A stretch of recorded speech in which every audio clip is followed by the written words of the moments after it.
What is up, everybody? It is JT Sports. I'm back to you guys with another video. And I'm here with my Atlanta Falcons 2021 record prediction. Going to be giving you guys my best case scenario, my worst case scenario, and my overall record prediction for the Falcons this upcoming season. Before I get into it, if you haven't already, make sure that you guys subscribe to the channel and turn on post notifications so you don't miss when I upload a new video. And also, help a brother out. Hit that like button, because that like button is really important. When you hit that like button, you help me rank higher in the YouTube search algorithm. If I rank higher in the YouTube search algorithm, I get more views and it helps the channel grow. So hit that like button. It takes less than a second to do, and also it's a free way to support the channel. Last year in 2020, the Falcons went 4-12. They finished in last place in the NFC South. You bring in new head coach Arthur Smith, who was formerly the offensive coordinator for the Tennessee Titans. And I think that this was a really good hire. The reason why I think this is a really good hire is because Arthur Smith is an offensive-minded guy that's going to put a lot of emphasis on running the football, which I think is really important, because you look at Matt Ryan. There were some people that felt like the Falcons should have drafted a quarterback and should have looked for Matt Ryan's replacement, but you can still win with Matt Ryan. Matt Ryan is good enough to win you a Super Bowl if given the right pieces around him. However, Matt Ryan is up there in age and he is regressing. And when you have a quarterback that's getting up there in age, you have to be balanced. You just can't say, hey, Matt Ryan, we need you to carry our team. You look at Phillip Rivers last year, Drew Brees, and Aaron Rodgers. Some of the older quarterbacks in the NFL last season were able to have success because they had successful rushing attacks. Meanwhile, you look at Big Ben, who is up there in age. He didn't have that similar situation as the other guys. Pittsburgh's rushing attack was pretty much non-existent in the last part of last season, and the Steelers' offense fell apart along with their year because Big Ben had to carry their offense. So you don't want your quarterback, who is up there in age, to be the guy who has to carry the burden of the whole entire offense. So I think with Arthur Smith there, that's going to help out this running game. You bring in Mike Davis, who had a really solid year for Carolina. I think he can end up having a pretty productive year. Now, although he may not be the flashiest guy, and we pretty much know Mike Davis more for how big his quads are compared to how good he is on the field, but he was really good for Carolina. And I know he's going viral for those big monster trucks that he has for thighs, chicken tenders, or chicken thighs. But I think that Mike Davis is going to be a really good fit in Arthur Smith's offense, because this is a guy who is a really powerful back. He's also pretty explosive. So I like Mike Davis in this offense. He may not be the long-term answer at running back for Atlanta, but I think he can definitely get the job done, and their rushing attack can definitely be better than what it was last year. Now, my best case scenario for Atlanta is going to be 7-10. I don't think Atlanta has a high ceiling, and I think their floor is pretty low.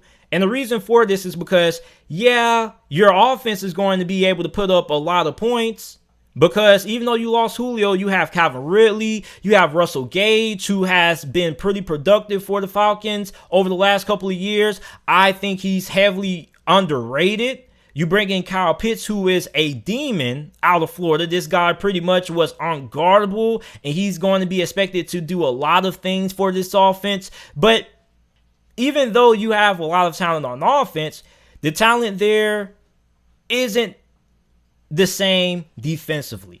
Defensively, you have questions at corner. Yeah, you have some young guys who can play, but we don't know how productive those guys will be. You have concerns when it comes to your pass rush outside of Grady Jarrett. You don't really have anybody there that's a threat to get consistent pressure on the quarterback. Yeah, you have Dante Fowler, but Dante Fowler last year had to deal with injuries, and when he was on the field, he wasn't all that productive. So I feel like if Atlanta is going to have a shot at being a competitive football team, so they're going to have to pretty much outscore everybody they play, which is going to be really difficult to do. So I think the best case is 7 wins. Maybe they can end up winning 8, but I think 7 is going to be my best case for Atlanta. And my worst case for Atlanta is going to be 4-13. Now, 4-13 is going to be, okay, what if Matt Ryan just completely falls off and he doesn't have it anymore?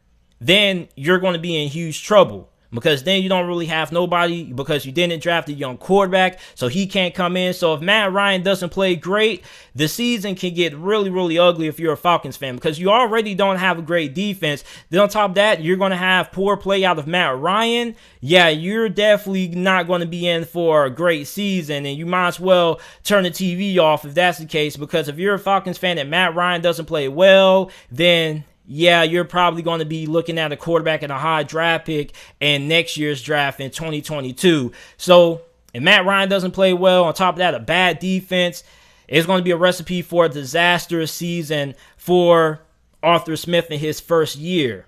Now, before I get into my overall record prediction for the Falcons this year, I want to talk about my two biggest swing games for the Falcons. Swing games are not must-win games, but these are season-defining games. These are games that can define how the season can go for the Atlanta Falcons.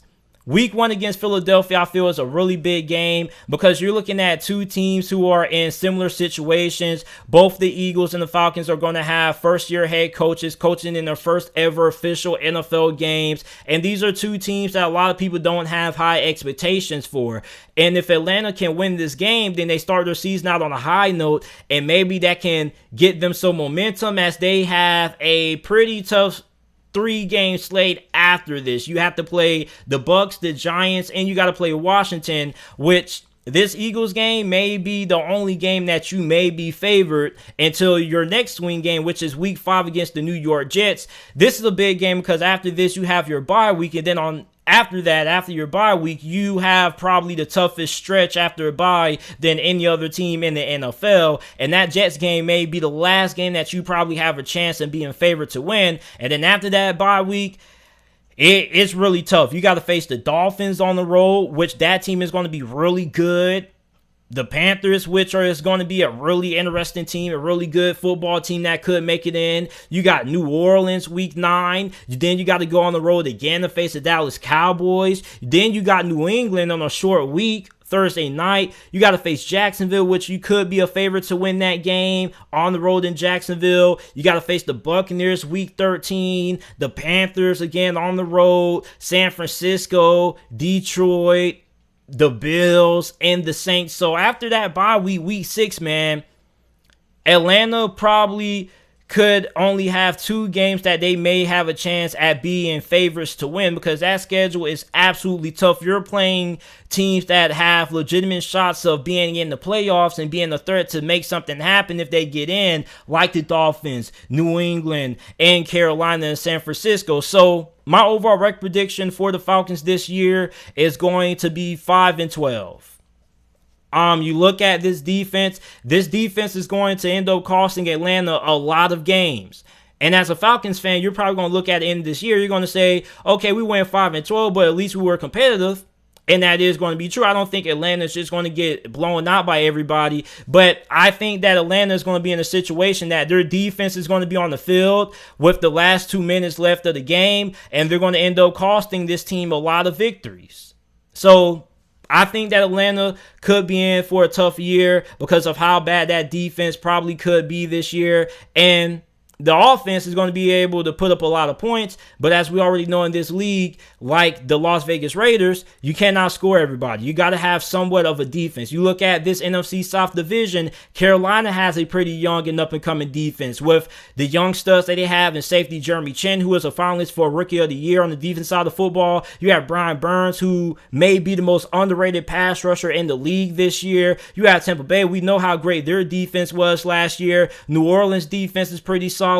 So for Atlanta, you're in a division that has a lot of good defenses, and you're not going to be able to outscore everybody. So 5-12 is my overall record prediction for the Falcons this year. You guys let me know how good you guys feel Atlanta will be this upcoming season. Make sure that you guys like the video, subscribe to the channel for more NFL videos and college football videos, and thanks for watching.